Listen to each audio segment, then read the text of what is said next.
Hello, welcome to a cooking thing. I'm going to stop calling this quarantine cuisine because soon, hopefully, we're going to be out of quarantine and it'll just be cuisine, which is a silly thing. So we're going to call it cookie stuff. Anyway, for tonight's delicious, what's the dog doing?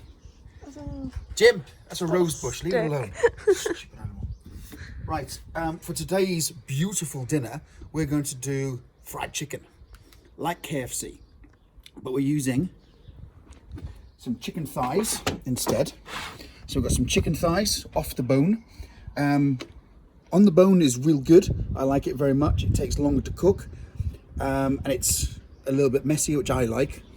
But we didn't have any, so we've got some chicken thighs. We have salt and pepper mixed up together.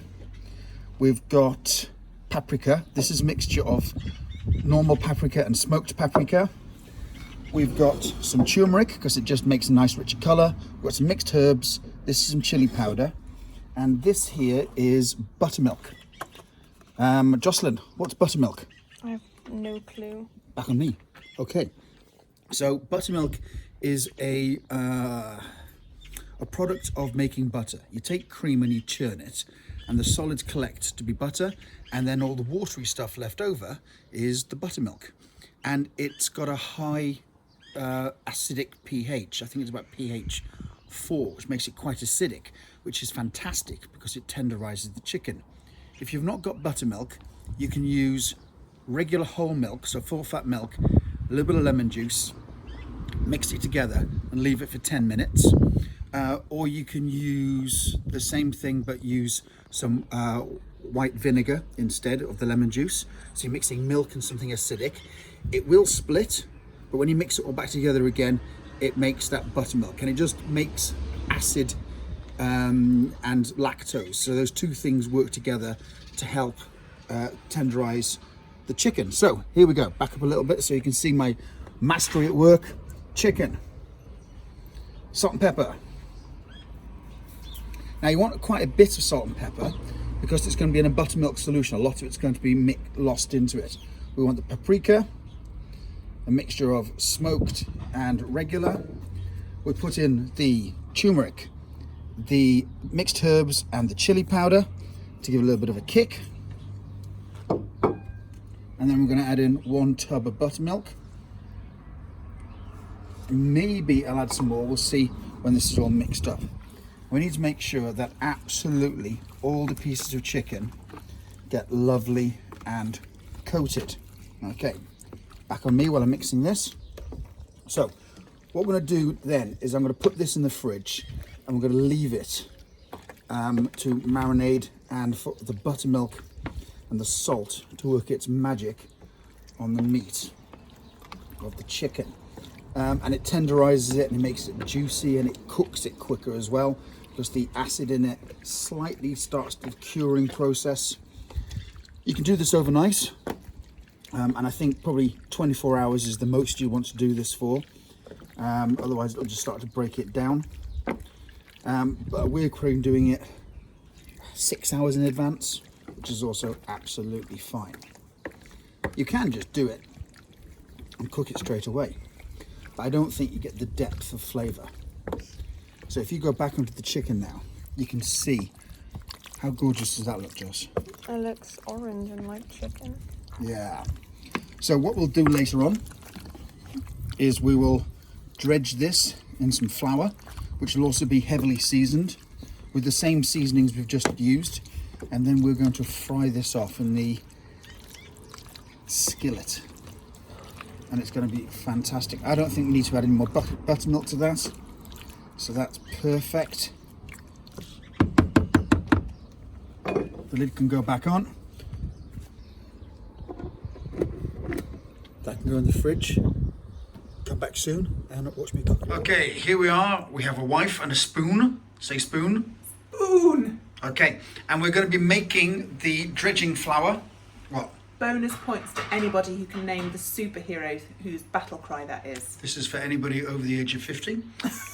So, here's the dredging flour for the chicken, which will be marinating all day. So, we've got flour in there, just plain flour, or anything you can get hold of at the moment.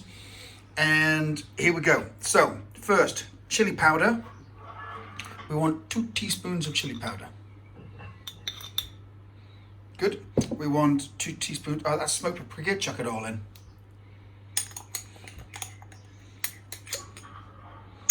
Good, good.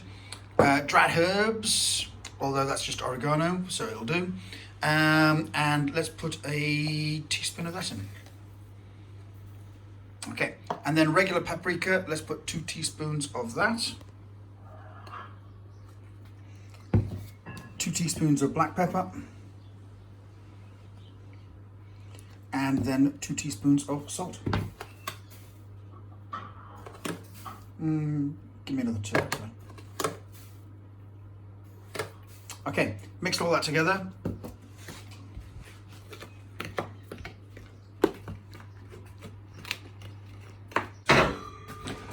Okay, and what you're going to do now is, well, you don't like handling raw meat with your hands, do you? So we'll swap over. Oh, okay.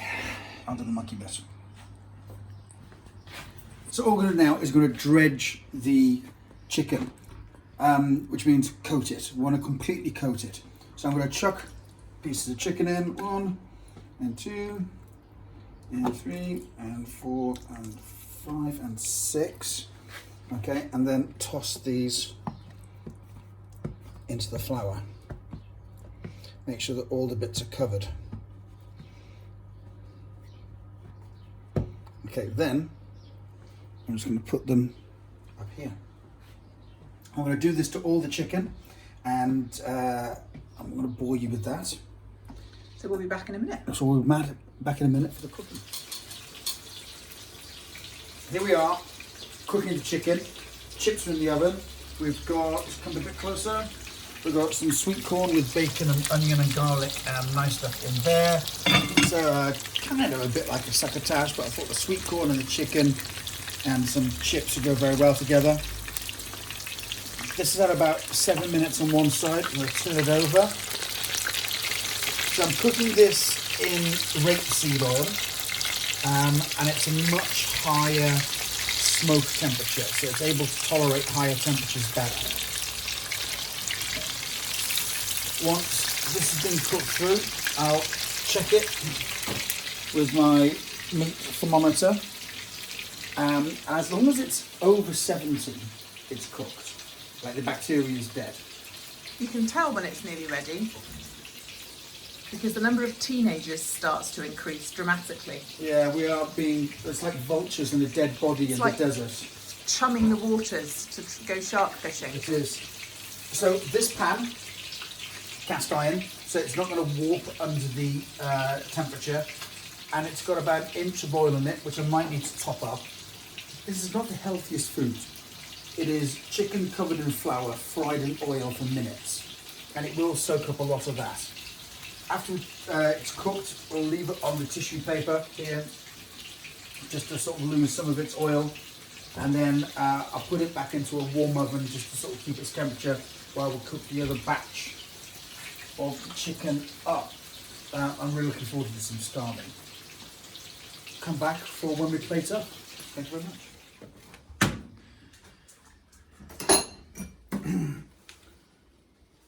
Finally, we've finished everything. All the chicken is cooked off. Massive tray of chicken. We've got sweet corn, a beautiful golden chicken. Okay, we've got the sweet corn, and we've got some chips. Okay, they're about the healthiest food on the planet. All 100% vegan, very, very good for you. Okay, so 2 chicken pieces, some sweet corn,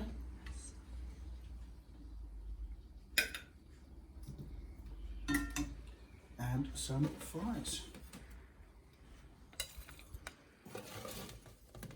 And here we have a fantastic tasting, maybe not the best for you, plate of food. Go forth, enjoy. I'll take a big shit. Good, good, good. I do. Hope you enjoyed this fried chicken recipe. I know we're going to. I'll let you know how it tastes in a bit. Thank you very much.